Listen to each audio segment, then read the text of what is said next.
नमस्ते। आप सभी को धनतेरस के शुभ अवसर की बहुत बहुत शुभकामनाएं। आज मैं आपको माता लक्ष्मी की कथा सुनाने जा रही हूँ। एक बार कार्तिक मास के कृष्ण पक्ष की त्रयोदशी तिथि के दिन भगवान विष्णु और माता लक्ष्मी धरती पर भ्रमण कर रहे थे। भगवान विष्णु ने एक स्थान पर रुककर माता लक्ष्मी से कहा, मैं दक्षिण की ओर जा रहा हूँ।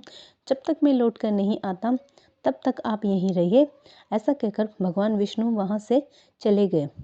कुछ देर बाद माता लक्ष्मी के मन में प्रश्न उठा कि भगवान श्री हरि दक्षिण की ओर क्यों गए हैं। माता लक्ष्मी वहां से उसी दिशा में चल दी जिस ओर भगवान विष्णु गए थे।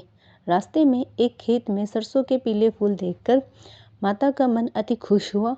उन्होंने वहां रुके और उन सरसों के पीले फूल से अपना श्रृंगार किया और आगे चली। एक गन्ने के खेत में रुकी, वहां गन्ना तोड़ा और चूसने लगी। तभी भगवान विष्णु वहां आ जाते हैं। माता लक्ष्मी को वहां देखकर वे उन पर नाराज होते हैं। उन्होंने कहा कि आपने किसान के खेत में चोरी की है और उनकी भी बात नहीं मानी है। इस वजह से आपको अब 12 वर्ष तक किसान की सेवा करनी होगी।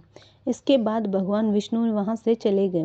माता लक्ष्मी 12 वर्ष तक उस किसान के यहाँ रही। वह बहुत धनवान हो गया।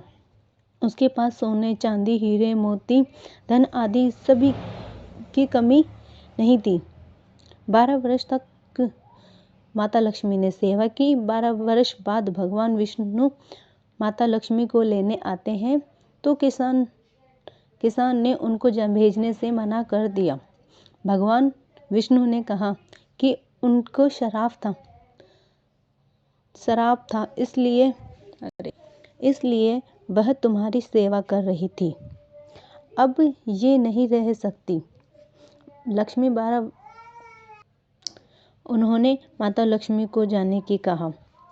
तब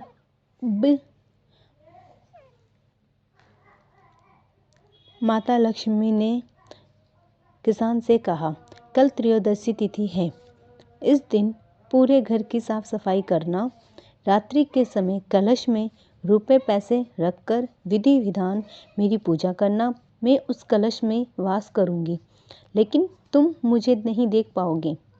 इस दिन पूजा करने से पूरे वर्ष में तुम्हारे घर में रहूंगी। उसने माता लक्ष्मी की बात मानी। त्रयोदशी के तिथि को पूजा की, जिसके वह पहले से ज़्यादा धनवान हो गया।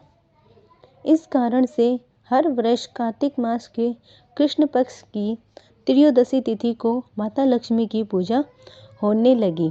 जय माँ लक्ष्मी।